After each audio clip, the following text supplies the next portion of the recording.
നമ്മളെ പഴങ്കഞ്ഞിയിൽ ഇന്നിപ്പോൾ ഇങ്ങനെയാണ് കേട്ടോ. എന്താണെന്ന് വെച്ച് കഴിഞ്ഞാൽ കിഴങ്ങൊന്നുമില്ല, ചെറിയ കുറവുകളൊക്കെ കാണും.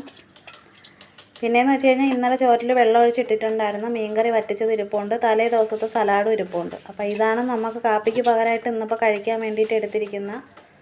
പിന്നെ ലോങ് വീഡിയോ ഇടാനായിട്ട് പറ്റാത്തത് വേറൊന്നും അല്ല, 2-3 ദിവസം കൊണ്ട് ഫോണിൽ വീഡിയോ എടുത്തിട്ട് എഡിറ്റ് ചെയ്തതിന് ശേഷം സേവ് ചെയ്യാനായിട്ട് പറ്റുന്നില്ല. അപ്പോൾ അതാണ് കാരണം.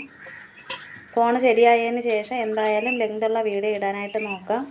ഒത്തിരി പേര് പറയുന്നുണ്ട് ലോങ് വീഡിയോ ഇടണേന്ന്. മീൻകറി നല്ലതുപോലെ വറ്റിച്ച് ഇതേ കണക്കാവാൻ വേണ്ടിയിട്ട് തലേ ദിവസം ഞാൻ ഇതുപോലെ അടുപ്പിൽ വെച്ചിട്ടുണ്ടായിരുന്നു. ഇന്നിപ്പോൾ രാവിലെ ചൂടാക്കിയില്ല കേട്ടോ.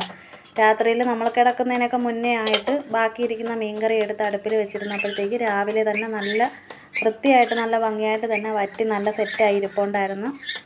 അപ്പോൾ ഇതാണ് ഇന്നിപ്പോൾ നമ്മൾ കഴിക്കാൻ വേണ്ടിയിട്ട് എടുത്തിരിക്കുന്നത്. അപ്പോൾ ഇത് കണക്കുള്ള പഴങ്കഞ്ഞിയൊക്കെ ഇഷ്ടമുള്ളവരെന്തായാലും കമൻറ്റ് ചെയ്യാനും സപ്പോർട്ട് ചെയ്യാനും മറക്കല്ലേ.